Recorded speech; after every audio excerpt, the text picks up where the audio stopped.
क्या आप भी हर रोज वही बोरिंग चटनी से थक गए हो? तो आज ट्राई कीजिए ये सुपर फ्लेवरफुल मिनटों में बनने वाली कड़ी पत्ता की चटनी। जी हाँ, और टेस्टी तो इतनी कि आप रोटी, पूड़ी, पराठा, थेपला, डोसा, चावल सबके साथ एंजॉय करोगे और मुझे आके थैंक यू कहोगे। तो इसके लिए हमको लगेगा काफ़ी सारा कड़ी पत्ता, बहुत ही इजीली और सस्ता मिलता है ना मार्केट में, इसलिए हम इसको ज़्यादा भाव नहीं देते। लेकिन इसमें होता है काफ़ी ज़्यादा न्यूट्रिशन, तो इसे सिर्फ तड़के में ही नहीं, चटनी में भी ज़रूर ट्राई कीजिएगा। तो इसको मैंने अच्छे से धो लिया था, सुखा लिया। आप चाहे तो कपड़े से भी पोंछ सकते हैं। और इसके बाद इसके जो सारे पत्ते हैं उसको अलग कर लीजिए। और इन्हीं पत्तों में है गुणों का भंडार।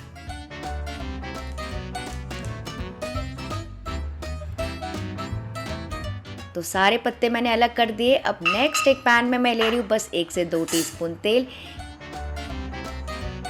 इसमें डाल देंगे सारे कड़ी पत्ता और लो मीडियम फ्लेम पे इनको पका लेंगे, मतलब कि रोस्ट कर लेंगे। तो हल्का सा चलाते रहिए ताकि ये क्रंची हो जाए। तो सिर्फ तड़के में ही इतना पोषण हमको नहीं मिलता है, लेकिन अगर आप इस तरह से चटनी में खाते हैं ना तो आपको मिलेंगे काफ़ी सारे विटामिन्स और मिनरल्स, और बाल और स्किन के लिए तो बेस्ट है। और इसमें अच्छी मात्रा में होते हैं एंटीऑक्सीडेंट्स भी। तो ये देखिए, थोड़ी देर मैंने इसको चला दिया, थोड़े थोड़े श्रिंक होने लगे, लेकिन इनको ना थोड़ा सा और क्रंची करना है, तो थोड़ा सा और चला लेंगे, 1-2 मिनट और।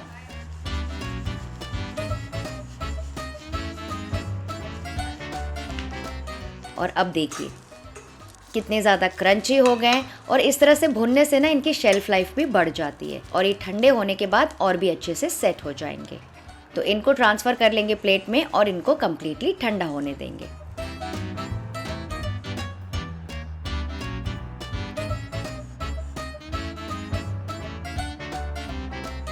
अब इसी पैन में मैं डाल रही हूँ बस 2 टीस्पून तेल। अच्छे से गरम कर लेंगे, उसके बाद गैस का फ्लेम कर देंगे मीडियम।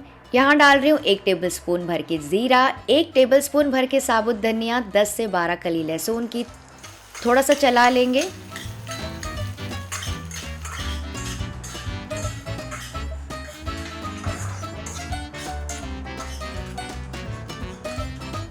फिर मैं डाल रही हूँ आधा कप भर के कच्ची वाली मूंगफली।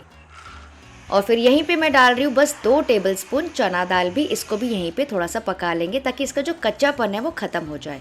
अगर आपको चाहिए ना तो आप डायरेक्टली रोस्टेड चना दाल होती है ना, यानी कि जो दालियाँ हम चटनी में यूज़ करते हैं, वो डाल सकते हैं। लेकिन मुझे पर्सनली ना ये कच्ची वाली दाल पसंद है, काफ़ी क्रंची टेस्ट आता है इसका। बिल्कुल वैसे ही जैसे कि पोड़ी मसाला में हम डालते हैं ना, खाने के समय थोड़ा सा क्रंच आता है, बिल्कुल वैसा टेस्ट आएगा। फिर मैं डाल रही हूँ 2 टेबलस्पून भर के तिल, 6 से 7 सूखी वाली लाल मिर्चें, और इन सबको भी थोड़ा सा चला लेंगे। तिल भी काफ़ी ज़्यादा न्यूट्रिशियस है और चटनी के टेस्ट को इन्हांस करेगा।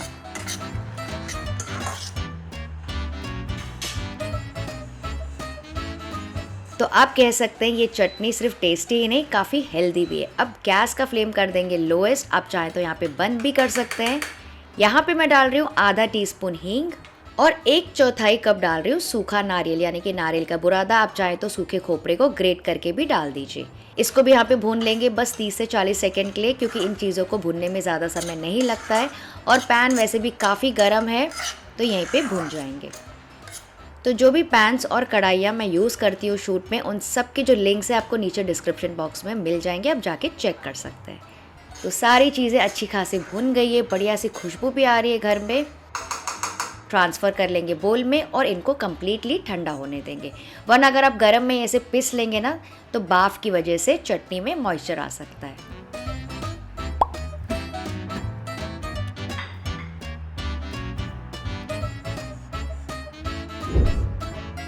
चलिए कड़ी पत्ता भी चेक कर लेते हैं। ये देखिए अच्छे से ठंडे हो गए, काफ़ी क्रंची भी हो गए, तो अब इनको पीसने में आसानी होगी।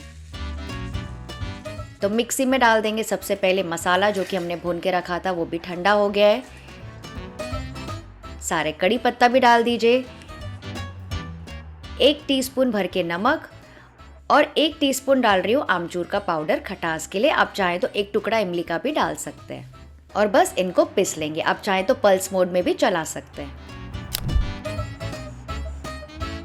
तो ये देखिए कितनी बढ़िया चटनी बनी है, बहुत ज़्यादा पाउडरी नहीं है, बिल्कुल ऐसे ही दरदरी होनी चाहिए जैसे कि हम पोड़ी मसाला बनाते हैं ना, और खाने में तो एक नंबर है। तो कोई भी अच्छे सा एक जार या फिर कांच का बर्तन ले लीजिए, उसको धो के सुखा लीजिए। इसको आप कोई भी एयरटाइट कंटेनर में स्टोर कर सकते हैं और 1 महीने तक की अच्छी रहती है। तो ये हो गई हमारी सुपर गुडनेस वाली टेस्टी और हेल्दी चटनी। तो इडली, डोसा, वड़ा के साथ तो आप खा ही सकते हैं, लेकिन पूरी, पराठा, थेपला के साथ आप खाएंगे ना तो काफ़ी मज़े की लगती है। आप 1 या 2 थेपले के बदले ना 4 थेपले खा जाएंगे। अच्छा, इस चटनी को ना एक और नाम से जाना जाता है, अगर आपको पता है ना तो कमेंट ज़रूर कीजिएगा।